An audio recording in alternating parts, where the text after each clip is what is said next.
Yes, आज की class में अपन पढ़ने वाले हैं फैराडे फर्स्ट लॉ। यस, इस चैप्टर से फैराडे के लॉ से है वो बहुत सारे न्यूमेरिकल बनते हैं और बहुत इजी सा कंसेप्ट है। तो यहाँ से आपको ये फैराडे लॉ किसको बताता है और अपन क्यों पढ़ते हैं ये चीज़ समझनी है। फिर इसके बेस पे प्रॉब्लम कैसे बनती है, न्यूमेरिकल कैसे बनते हैं, ये न्यूमेरिकल अपन यहाँ सॉल्व करने वाले हैं। ठीक है, तो सबसे फर्स्ट टाइम में आपको यहाँ पे फैराडे साइंटिस्ट था जिसने देखना फिजिक्स में है वो फैराडे लॉ अलग होते हैं, केमिस्ट्री में अलग होता है। तो फैराडे फर्स्ट लॉ, फैराडे का प्रथम नियम, ये अपने को क्या बताएगा। जैसे मैंने लास्ट क्लास में आपको ये बताया था कि अगर किसी भी केमिकल का या कंपाउंड का अगर अपन इलेक्ट्रोलाइसिस करते हैं तो उसके लिए अपन दो एनोड और कैथोड, दो इलेक्ट्रोड का यूज करते हैं। यस, और इन इलेक्ट्रोड को आप एक्सटर्नल कोई भी लाइट का जो सोर्स है या करंट का जो सोर्स है उससे कनेक्ट कर देते हो। ठीक है, इसको आप बोल देते हो एनोड और इसको आप बोल देते हो कैथोड। ठीक है, अब आप जो भी इलेक्ट्रोलाइट लेते हो वो अपोजिट चार्ज जो इलेक्ट्रोड्स हैं उनकी तरफ क्या करता है, मूव करता है। ठीक है, अब यहाँ पे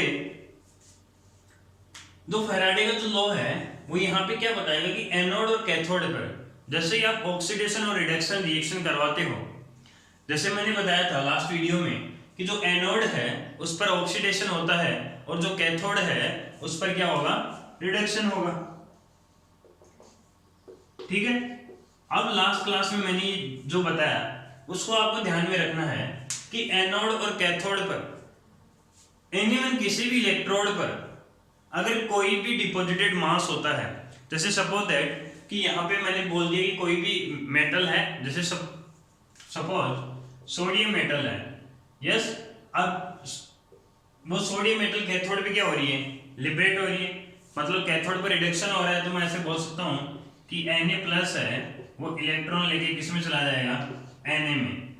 मतलब इस सॉल्यूशन के अंदर Na+ था क्योंकि ये मॉल्टन स्टेट है, गलित अवस्था है, एक्वस सॉल्यूशन है, जलीय विलयन है, इस वजह से पॉजिटिव स्टेट में रहता है। यहाँ पर एक एग्जांपल लिया है मैंने, तो यहाँ से ये कैथोड पर रिडक्शन होके Na, मतलब यहाँ पे जो सोडियम प्लस है ये धीरे धीरे जैसे जैसे रिएक्शन कंप्लीट होगी वैसे वैसे इस कैथोड के ऊपर ये डिपॉजिटेड होता जाएगा, ये जमा होता जाएगा क्योंकि ये रिड्यूस हो रहा है, यहाँ पे अपने चार्ज को कैंसिल आउट कर रहा है। जैसे ही कैंसिल आउट करेगा तो ये सॉल्यूशन में नहीं रहेगा, इस रोड पे लिबरेट होता जाएगा, जमा होता जाएगा। समझ में आती है इतनी बात। ठीक है, अब जैसे ही यहाँ पे लिबरेट होगा तो मुझे इस कैथोड पर जो डिपॉजिटेड मास है, चाहे वो किसी भी मेटल का हो या एनीवन कोई गैस का हो, कोई भी डिपॉजिटेड मास होता है उसको कैलकुलेट करने के लिए मैं फैराडे फर्स्ट लॉ का यूज करूंगा। समझ में आ रही है बात। कोई भी डिपॉजिटेड मास, जमा हुआ मास द्रव्यमान है, उसको डिफाइन करने के लिए या उसके अमाउंट को डिफाइन करने के लिए मैं फैराडे फर्स्ट लॉ का यूज करता हूं। ठीक, अब फैराडे का जो फर्स्ट लॉ है उसके अकॉर्डिंग क्या होता है, इसके अकॉर्डिंग कोई भी इलेक्ट्रोलाइट है, यहाँ पे आपने इलेक्ट्रोलाइट लिया, वैद्युत अपघट्य लिया, जिसका आपको इलेक्ट्रोलाइसिस करना है, वैद्युत अपघटन करना है, उसको लिया आपने और इलेक्ट्रिक करंट पास करवाएगा। एनीवन कोई भी इलेक्ट्रोलाइट है, उस इलेक्ट्रोलाइट के अंदर आप क्या करवा रहे हो, कोई भी करंट पास करवा रहे हो। यस, और जैसे ही उसके अंदर इलेक्ट्रिसिटी पास करवाओगे, करंट पास करवाओगे, तो किसी भी इलेक्ट्रोड पर जो डिपॉजिटेड मास है, किसी भी इलेक्ट्रोड पर जो डिपॉजिटेड मास है उसको मैंने किससे बोला, W से। यस, एनीवन कोई भी इलेक्ट्रोड है, मैं फिर से रिपीट कर रहा हूं, एनीवन कोई भी इलेक्ट्रोड है, उस इलेक्ट्रोड में उस इलेक्ट्रोलाइट में इलेक्ट्रिक करंट पास करवाने पर किसी भी इलेक्ट्रोड पर जो डिपॉजिटेड मास होगा वो उसके अंदर कितना चार्ज फ्लो कर रहे हो आप, उस चार्ज के डायरेक्टली प्रोपोर्शनल होगा। मतलब किसी भी इलेक्ट्रोड पर जो डिपॉजिटेड मास है, किसी भी इलेक्ट्रोड पर जो डिपॉजिटेड मास है वो उस इलेक्ट्रोलाइट के अंदर जितना चार्ज फ्लो हो रहा है, जितना आवेश है वो उसके अंदर प्रवाहित हो रहा है, उसके डायरेक्टली प्रोपोर्शनल होगा, समानुपातिक होगा। इसका मतलब ये हुआ कि आप किसी भी इलेक्ट्रोलाइट के अंदर जितना ज्यादा करंट फ्लो करवाओगे वहां पे डिपॉजिटेड मास है वो उतना ही ज्यादा मिलेगा आपको। ठीक है, तो ये फैराडे के फर्स्ट लॉ से मैंने देखा है, बहुत ही सिंपल है। ठीक है, आपको ये इतना याद रखना है। अब इसमें कुछ इसको आगे सिंप्लीफाई करेंगे अपन। अब जैसे ही ये मैंने क्यों लिया, तो यहाँ पे अगर मुझे इलेक्ट्रिसिटी दे दे, जैसे बोल दे कि मैंने यहाँ पे 2 एम्पियर करंट है वो फ्लो करवा रहा हूँ, ठीक है। अब एम्पियर है वो तो चार्ज है नहीं, यस। तो यहाँ पे जो Q होता है वो क्या होता है, I इंटू टी। जो Q है ये क्या होता है, I इंटू टी। Q है वो चार्ज है, I क्या है करंट है, और T क्या है टेम्परेचर है, ठीक है। तो यहां से आप इसको यहां पुट करो, तो W is directly proportional to I into T, yes. तो यहां पे क्या हो जाएगा, जैसे ही प्रोपोर्शनल का साइन हटाओगे तो एक कांस्टेंट आएगा जिसको आप Z बोल रहे हो, Z into I into T. Clear है। अब यहां पे जो W है वो क्या है, deposited mass on electrode, I क्या है करंट, और T क्या है टाइम, और Z क्या है इलेक्ट्रोकेमिकल कांस्टेंट,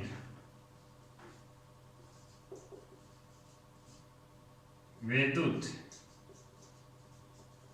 रासायनिक नियतांक, यस। डिपॉजिटेड मास इलेक्ट्रोड पर जमा हुआ द्रव्यमान। क्लियर है। तो यहां से आपको ये वाला याद रखना है, W equals to Z into I into T, yes. तो इसको किस तरीके से याद रखोगे, W equal to zit, ZIT zit, ठीक है। तो ये फैराडे का फर्स्ट लॉ था, और इसी के बेस पे आपको क्या पूछा जाता है, यहाँ पे न्यूमेरिकल पूछा जाता है कि कितना अमाउंट है वो डिपॉजिट हुआ है। अब यहाँ पे क्या होता है कि कई बार क्या होता है कि जो Z की वैल्यू है ये गिवन नहीं होती है, ठीक है। और Z की वैल्यू है उसके लिए अपन एक डायरेक्ट मेथड पढ़ते हैं कि इलेक्ट्रोकेमिकल कांस्टेंट है वो डिफाइन कैसे करते हैं। अब जैसे आप इसकी डेफिनेशन देना चाहो तो आप क्या कर दोगे कि I और T को 1 पुट कर दोगे। I और T को मतलब एनीवन कोई भी इलेक्ट्रोलाइट है, उस इलेक्ट्रोलाइट में 1 सेकंड में 1 एम्पियर करंट फ्लो करवा रहे हो, 1 सेकंड में 1 एम्पियर करंट फ्लो हो रहा है, तो I और T 1 रख दोगे आप, तो W इक्वल्स टू क्या हो जाएगा Z। इसका मतलब 1 सेकंड में 1 एम्पियर करंट फ्लो करवाने पर कितना, जितना भी डिपॉजिटेड मास होगा वो क्या होगा, इलेक्ट्रोकेमिकल कांस्टेंट, वैद्युत रासायनिक नियतांक, ठीक है। तो इस तरीके से अपन है वो इसको देख सकते हैं। अब यहाँ पे ये Z है, इसको एक अलग डिफरेंट तरीके से कैसे डिफाइन कर सकते हैं अपन, ठीक है। तो Z के लिए आपको एक चीज ध्यान रखनी है, मैं डायरेक्ट एक मेथड बता रहा हूं, E अपॉन 96,500, ये 96,500 क्या है, 96,500, ये 95 कुछ वैल्यू आती है अप्रोक्सीमेट, इसको 96,500 लिया गया है। ये जो E है यहाँ पे, जो E है ये क्या है,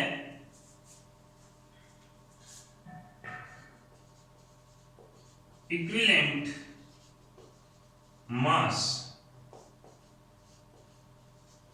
तुल्यांकी द्रव्यमान, यस। और ये इक्विवेलेंट मास आप कैसे डिफाइन करोगे, अगर यहां से आप E डिफाइन करना चाहो तो कैसे करोगे, तो molar mass upon valence factor, Hindi में बोले तो आणविक भार, या आप एटॉमिक मास लिख सकते हो, यस, अपॉन संयोजकता गुणांक। अब जैसे सपोज दैट कि यहाँ पे सोडियम की बात की थी अपन ने अभी, यस। तो सोडियम +1 से सोडियम में जाएगा तो चार्ज कितना है 1, तो यहाँ पे वैलेंस फैक्टर आ जाएगा 1। और molecular mass, molar mass sodium का कितना होता है 23, तो 23 अपॉन 1, ये E की वैल्यू हो जाएगी यहाँ पे, समझ में आ रही है बात? तो Z equals to E upon 96,500, ये क्या है, ये 1 मोल जो इलेक्ट्रॉन होते हैं उनके अंदर कितना चार्ज होता है, कितना कूलम्ब चार्ज होता है, यस वो 96,500 है। तो यहाँ से भी आप इसको इस तरीके से निकाल सकते हो, ठीक है। ये दोनों फॉर्मूले बहुत बहुत इंपॉर्टेंट हैं और इन्हीं के बेस पे है वो न्यूमेरिकल पूछा जाएगा, ठीक है। तो आपको इसमें कोई भी प्रॉब्लम है तो आप वो पूछ सकते हो मेरे से, ठीक है। अभी इसमें अपन कोई एक प्रॉब्लम देखते हैं कि कैसे क्वेश्चन सॉल्व होगा।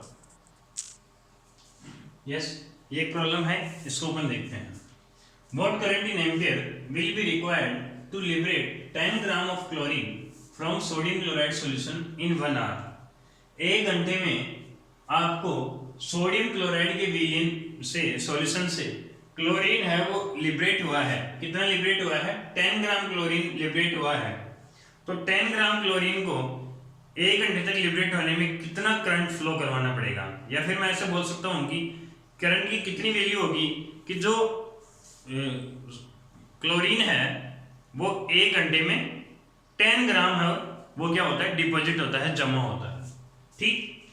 तो यहाँ पे सबसे पहले तो आपको गिवन है W गिवन है वो कितना है 10 ग्राम, टाइम आपको गिवन है 1 आवर, तो वैल्यू है वो अपन सेकंड के अंदर पुट करेंगे वहां पे।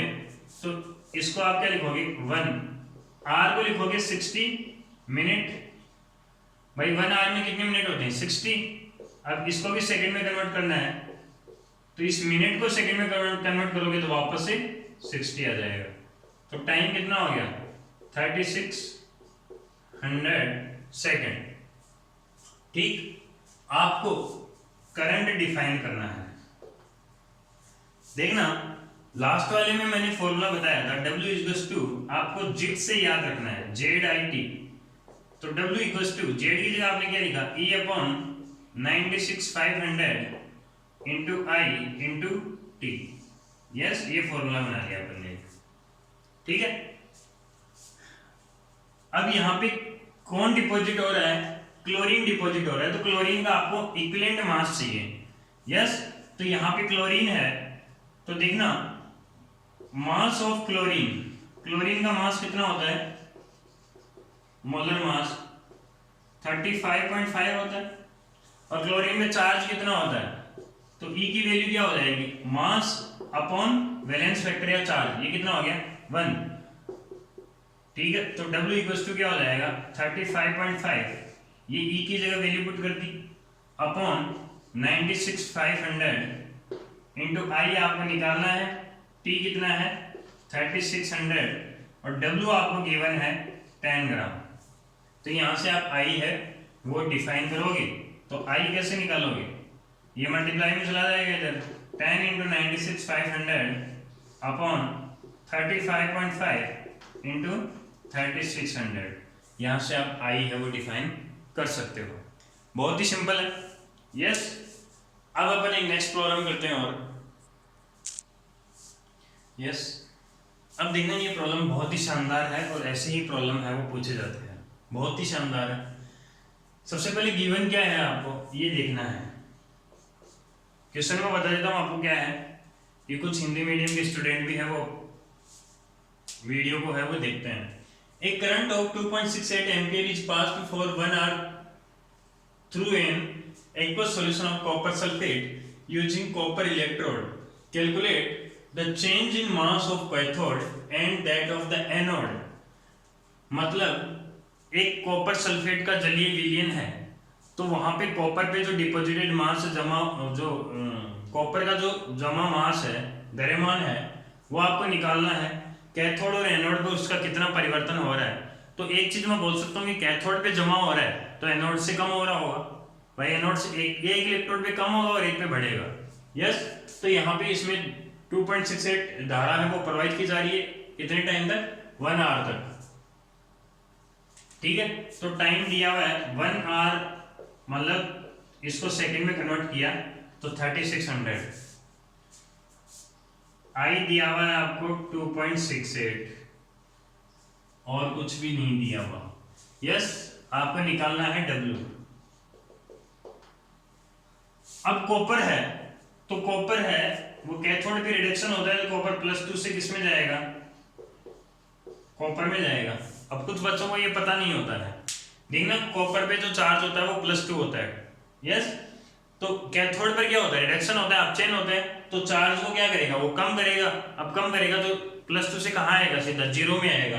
तो कॉपर पे 0 चार्ज है यहाँ पे, तो प्लस का 2 था तो मैंने माइनस का 2 ऐड कर दिया, तो इधर भी 0 हो गया और इधर भी 0 हो गया।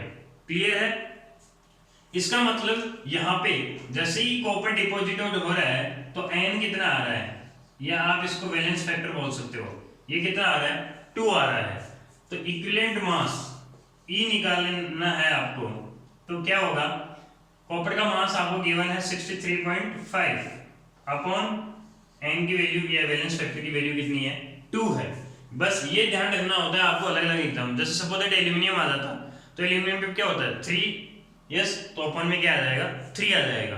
तो इस तरीके से आपको यहाँ पे फोकस करना है थोड़ा। तो W इज टू क्या होएगा, जिट,